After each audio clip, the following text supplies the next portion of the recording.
Solan to अनराइवल टांगसेट के इस episode की स्टार्टिंग में हमें रात का समय दिखाया जाता है, जहां पे हमारे हुओ युहाओ को होश आ गया होता है और ये उठते ही कहता है कि डोंगर आखिर वो चली कहाँ गई। और फिर यह आवाज लगाते हुए कहता है कि ब्रदर डे ड्रीम, ब्रदर कहाँ हो तुम। और ऐसा देखता है कि ब्रदर भी यहाँ पे नहीं है, तो क्या मैं अब भी सपना ही देख रहा था। और तभी स्काई ड्रीम हंसते हुए कहता है कि हो युहाओ तुम मुझे नहीं ढूंढ सकते हो। तो यह भी खुश होते हुए कहता है कि देख के ऐसा लगता है कि ये बिल्कुल भी सपना नहीं था। और ब्रदर डे ड्रीम, क्या तुम भूल गए हो कि मेरे पास अब भी तुम्हारी स्पिरिचुअल डिटेक्शन स्किल है। जिसपे स्काई ड्रीम कहता है कि ठीक है मैं बाहर आता हूँ। और यह स्काई ड्रीम को किसी कीड़े की तरह उठा के उसे देखते हुए कहता है कि अच्छा तो तुम मेरी स्लीव्स के अंदर छिप रखे थे और मैं करीब करीब तुम्हें मसलने ही वाला था। तो स्काई ड्रीम हंसते हुए कहता है कि चिंता मत करो तुम्हारे ब्रदर, ऐसा कोई नहीं है जिसे आसानी से कुचला जा सकता हो। और यह काफी चौंकते हुए कहता है कि तुम तो कितने ज्यादा छोटे हो गए हो, और यहाँ तक कि तुम इतने ज्यादा छोटे भी हो, लेकिन तब भी तुम्हारी जो लाइफ एनर्जी है वो सच में काफी ज्यादा पावरफुल है। और मैं सच में तुम्हारे इस क्यूट फॉर्म को काफी ज्यादा पसंद करता हूँ। तो स्काई ड्रीम कहता है कि असल में अभी जो मेन मुद्दा है वो ये है कि तुम्हारे इस ब्रदर को अब तुम पे और ज्यादा निर्भर होने की कोई भी जरूरत नहीं है, अब और ज्यादा अपनी लाइफ फोर्स को रिफिलिंग करने के लिए। लेकिन आखिर में अगर तुम मर जाते हो तो मेरे लिए भी सब कुछ खत्म हो जाएगा। और चलो अपनी सोल रिंग्स को रिलीज करो, मैं उन्हें देखना चाहता हूँ। और इस चीज के लिए यह तुरंत ही मान जाता है और तुरंत ही अपनी सारी सोल रिंग्स को रिलीज कर देता है। तो इन्हें देख के स्काई ड्रीम भी काफी खुश होता है और कहता है कि ये तो कितनी ज्यादा कूल हैं, और मेरी जो सोल रिंग है वो सच में काफी अमेजिंग है, क्योंकि इसके पास ऐसी एबिलिटी है जो कि 1 million year old soul beast की स्ट्रेंथ को अपने अंदर छिपा सकती है। और हम देखते हैं कि स्काई ड्रीम किसी तरीके की अपनी पावर को इस्तेमाल करता है एक सोल रिंग के ऊपर, जिस वजह से उस सोल रिंग का कलर चेंज होके गोल्डन हो जाता है। और तो और अब ये सोल रिंग काफी ज्यादा जोर से ग्लो भी कर रही होती है, और इसे देख के यह खुद भी काफी हैरान होता है, क्योंकि वो सोल रिंग देखते देखते एक शील्ड के अंदर ट्रांसफॉर्म हो गई होती है। और इसे देख के यह काफी हैरान होते हुए चौंकते हुए कहता है कि मेरी सोल रिंग तो एक शील्ड के अंदर ट्रांसफॉर्म हो गई है। तो स्काई ड्रीम बताता है कि इसे लाइफ की रिफ्लेक्शन शील्ड भी कहते हैं, और इस शील्ड की पावर मेरी वाइटलिटी और तुम्हारे स्पिरिचुअल सी से आती है। और तो और इसके पास फिजिकल और स्पिरिचुअल अटैक्स दोनों को ही रिफ्लेक्ट करने की एबिलिटी है, और जब तक मेरी अच्छी खासी वाइटलिटी है तब तक ये किसी भी अटैक के सामने टिक सकती है। और जब यह सुनता है कि ये फिजिकल और स्पिरिचुअल अटैक दोनों को ही रिफ्लेक्ट कर सकती है, तब ये काफी हैरान और खुश होता है और कहता है कि ये तो सच में काफी ओपी है, मतलब कि ओवर पावर्ड है, और सब कुछ ही काफी औसम है सिवाय इसके नाम के, जो कि काफी पुराना सा लगता है। और इस चीज को सुन के स्काई ड्रीम गुस्सा हो जाता है और ये कहता है कि तुम कितने ज्यादा क्रूल हो, और इस ऑर्डिनरी नाम के पीछे ये मेरी असली छिपी हुई स्ट्रेंथ है। और यहाँ तक कि तुम्हें ये भी पता है कि तुम्हारे ब्रदर की सारी पावर इसके अंदर है, लेकिन तब भी तुम ऐसे कह रहे हो। मैं सच में तुमसे काफी ज्यादा गुस्सा हूँ और अब मैं सोने जा रहा हूँ। रुको, मैंने कुछ तुम्हारे पास काफी डेंजरस महसूस किया है। और इस डेंजरस को महसूस करते ही स्काई ड्रीम तुरंत ही अपनी पावर से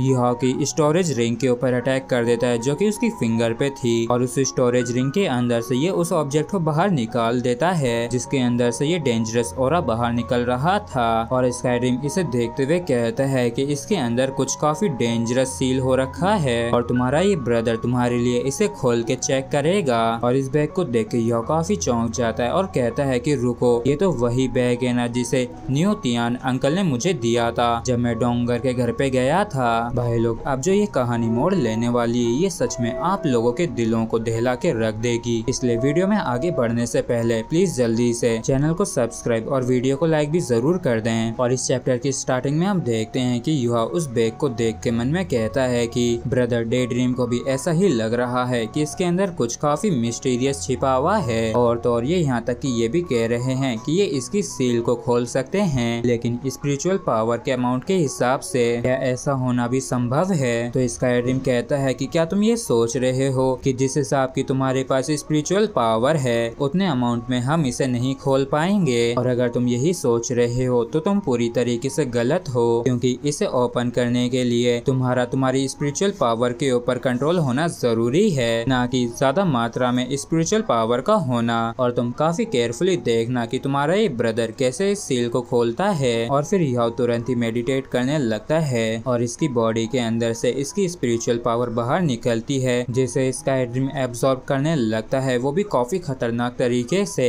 और इस चीज को देख के यह हैरान होते हुए मन में कहता है कि इस बैग की जो स्पिरिचुअल एनर्जी है वो कंप्रेस होती जा रही है, जबकि इस तरफ स्काई ड्रीम ने यह की सारी स्पिरिचुअल पावर को एक पॉइंट पे इकट्ठा कर लिया होता है और इससे एक लेजर के रूप में सील के मैकेनिज्म के ऊपर अटैक करता है। इसकी वजह से स्पिरिचुअल पावर और सील के मैकेनिज्म के बीच में तकरार शुरू हो जाती है और इस सारी घटना को यह काफी गौर से देखता है और ये मन में कहता है कि इस कॉन्फ्लिक्ट को देख के ऐसा लगता है कि स्पिरिचुअल पावर दुनिया की सबसे स्ट्रॉन्गेस्ट सील को तोड़ने वाली है। और जैसे इस बैग की सील खुलती है तो इसमें से काफी खतरनाक ऑरा बाहर निकलता है और काफी तगड़ी शॉक वेव्स भी निकलती हैं। और स्काई ड्रीम की ऐसी हालत को देख के यह कहता है कि ब्रदर, तुमने सील को तो ओपन कर दिया है, लेकिन तुम्हारी स्पिरिचुअल पावर कमजोर क्यों होती जा रही है? तो स्काई ड्रीम कहता है कि ज्यादा चिंता मत करो, शायद ऐसा इसलिए हो रहा है क्योंकि मैं अपनी स्पिरिचुअल पावर को काफी लंबे समय बाद इस्तेमाल कर रहा हूँ और तुम्हें भी इसे ओपन करने से पहले थोड़ा बहुत रिकवर कर लेना चाहिए। और इस चीज के लिए यह भी मान जाता है और अपनी स्पिरिचुअल पावर को रिकवर करने के लिए मेडिटेट करने लगता है। और ऐसे ही मेडिटेट करते हुए यह को सुबह हो जाती है और ये अपनी आंखों को खोलते हुए मन में कहता है कि आखिरकार मैंने अपनी स्पिरिचुअल पावर को रिकवर कर ही लिया। और यह अंगड़ाई ले ही रहा होता है, लेकिन तभी अचानक से काफी ज्यादा निराश हो जाता है और ये मन में कहता है कि अभी मेरे दिमाग में सिर्फ डोंगर और कियर के थॉट्स ही आए जा रहे हैं और अगर मैं इनमें से किसी को भी मिलता हूँ तो मैं चीजों को कैसे एक्सप्लेन करूंगा। चलो छोड़ो, मैं सभी को सब कुछ एकदम सच सच बता दूंगा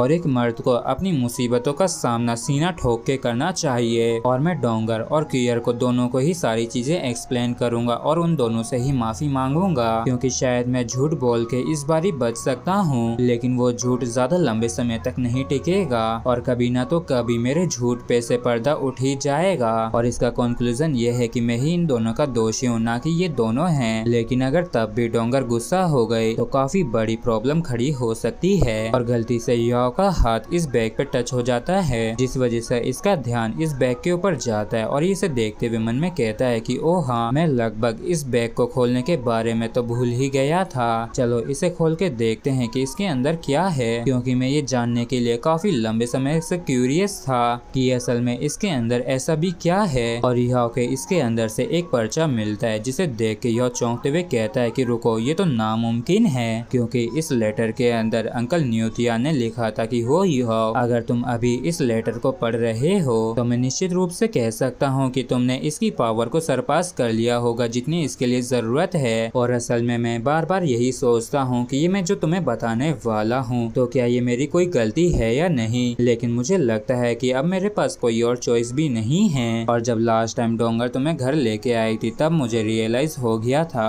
कि आखिरकार उसे कोई मिल गया है जिसपे वो पूरी तरीके से विश्वास कर सकती है। तो अब मैं सब कुछ तुम्हें उससे रिलेटेड बताने वाला हूँ, तुम दोनों की खुशी और फ्यूचर के लिए। कि डोंगर बचपन से ही बिल्कुल भी ठीक नहीं है, क्योंकि उसकी बॉडी का जो कॉन्स्टिट्यूशन है वो काफी कमजोर है। लेकिन जब वो 3 सालों की हुई तब अचानक से उसकी सेकंड मार्शल सोल अवेक हो गई, जिसने उसकी इस कमजोर सी बॉडी के ऊपर काफी बड़ा बोझ डाल दिया। और जब डोंगर काफी ज्यादा मात्रा में अपनी स्ट्रेंथ को इस्तेमाल करती है तब एक ट्राइडेंट के शेप का पैटर्न उसके फोरहेड पे अपीयर होता है और इस चीज को इसके ही फादर ने इसके फोरहेड पे लगाया था, जिससे कि वो डोंगर को उस बीमारी से दूर रख सके जो कि उसे उसकी कमजोर बॉडी के वजह से हुई थी। और इसके फादर के द्वारा इसके ऊपर जो सील लगाई गई है उसने लगभग पूरी तरीके से इस डिजीज को सप्रेस करके रखा है। लेकिन जब इसका 20th बर्थडे आएगा तब ये दोबारा से डिजीज इसके ऊपर अटैक करेगी और इसके 20th बर्थडे से पहले अगर उस अजीब सी बीमारी का इलाज इसकी बॉडी के अंदर नहीं किया गया तो इसकी फिर बाकी की पूरी जिंदगी भर इसकी इस बीमारी को ठीक नहीं किया जा सकेगा। और अगर वो डिसीज एक बारी और इसके ऊपर हावी हुई तो मुझे ये डर है कि कहीं ये ना रहे। और इन सारी चीजों को पढ़ के यह की रूह भी कांप उठती है और इसे काफी बुरा लग रहा होता है। और हम आगे देखते हैं कि उस लेटर में लिखा होता है कि इसके फादर इसके इलाज के लिए काफी लंबे समय तक इधर उधर भटकते रहे और काफी लंबे समय की खोजबीन के बाद आखिरकार इन्होंने उस इमोर्टल हर्ब को ढूंढ ही लिया था जो कि डोंगर की इस बीमारी का इलाज कर सकती है। और इन्होंने काफी सारे तरीकों से उस हर्ब को ढूंढ के हासिल करने की कोशिश की, लेकिन हर बार ही ये फेल रहे, क्योंकि उस हर्ब को लेने की जो रेस्ट्रिक्शन थी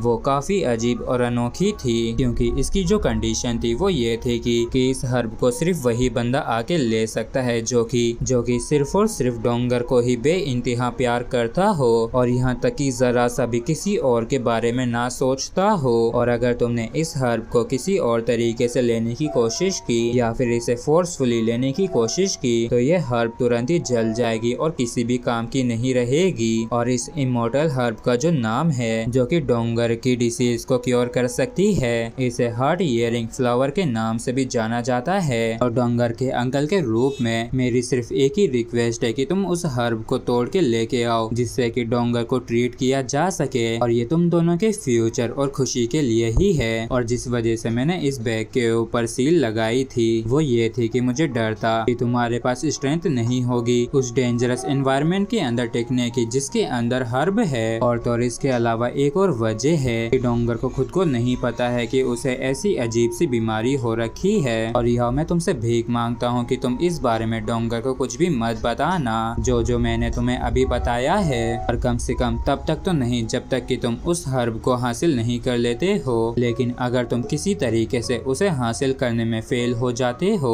तो मैं ये उम्मीद कर सकता हूँ कि डोंगर के चेहरे पे कम से कम उसकी अपनी एक मुस्कान तो होगी उसके आखिरी लम्हों तक। और तो मैंने इसके साथ ही एक मैप को भी अटैच कर दिया है जिसके अंदर इमोर्टल हर्ब की लोकेशन के बारे में बताया गया है। और एक चीज तुम पहले ही जान लो कि वो जगह काफी ज्यादा डेंजरस है, इसलिए तुम्हें काफी ज्यादा केयरफुल भी रहना होगा। और फिर यह कांपते हुए उस लेटर और उस मैप को अपने कपड़ों के अंदर रख लेता है। और जब यह यहाँ से जा रहा होता है इस दौरान हमें आखिरी में जो उस लेटर में लिखा था वो बताया जाता है कि तुम्हें सबसे पहले उस जगह पे जाना है जहाँ पे मैंने सबसे पहले मार्क किया है, क्योंकि वहाँ पे एक एंशिएंट बुक छिपी हुई है और उसके अंदर काफी ज्यादा बड़ी मात्रा में मेडिसिनल हर्ब्स और पॉइजन से कैसे निपटा जाए उसके बारे में बताया गया है। और उसके अंदर हर्ब्स और पॉइजन से रिलेटेड हर एक चीज को रिकॉर्ड कर रखा गया है। और एक आखिरी चीज जो मैं तुमसे कहना चाहूंगा कि अगर तुम सच में ऐसा नहीं कर सकते हो तो तुम अपने आप को जोखिम में मत डालना, क्योंकि जो सनसेट फॉरेस्ट है वो एक बेहद ही खतरनाक जंगल है। और तो उस जगह को एक मायावी जगह भी माना जाता है। और यहाँ तक कि उस जगह पे जो प्लांट्स ग्रो होते हैं वो एक प्लांट वेराइटी के सोल बीस्ट में इवॉल्व हो चुके हैं। और फिर हम देखते हैं कि यह बाहर आ गया होता है और ये डोंगर के घर की तरफ देखते हुए मन में कहता है कि डोंगर प्लीज मेरे बारे में ज्यादा चिंता मत करने लगना, और कुछ भी क्यों ना हो जाए मुझे ये करना ही होगा। और मेरे जो हाथ हैं ये पक्का इमोर्टल हर्ब तक जरूर पहुँचेंगे और तुम देखना उसे मैं अपने साथ जरूर लेके आऊंगा तुम्हें हील करने के लिए। और फिर हम देखते हैं कि यूहाओ काफी तेजी से सनसेट फॉरेस्ट की तरफ जाने लगता है। और यूहाओ को इतनी तेजी से यहाँ से जाता देख वांकियर भी काफी हैरान होती है और ये मन में कहती है कि यूहाओ इसे ऐसा भी क्या हो गया है, क्योंकि मैंने आज से पहले कभी भी इसे इतना पैनिक करते हुए नहीं देखा है। और भाई लोग आगे के जो ये एपिसोड्स होने वाले हैं ये वाकई में काफी खतरनाक होने वाले हैं, इसलिए भाई लोग अगर आप लोगों ने अभी तक चैनल को सब्सक्राइब नहीं कर रखा है तो प्लीज जल्दी से इस चैनल को भी सब्सक्राइब कर दीजिए, क्योंकि इसमें आप लोगों का कुछ भी नहीं जाता है लेकिन मुझे इससे काफी बड़ी मदद मिलती है। और जाने से पहले प्लीज वीडियो को भी लाइक जरूर कर देना। और अब हम नेक्स्ट वीडियो में मिलते हैं।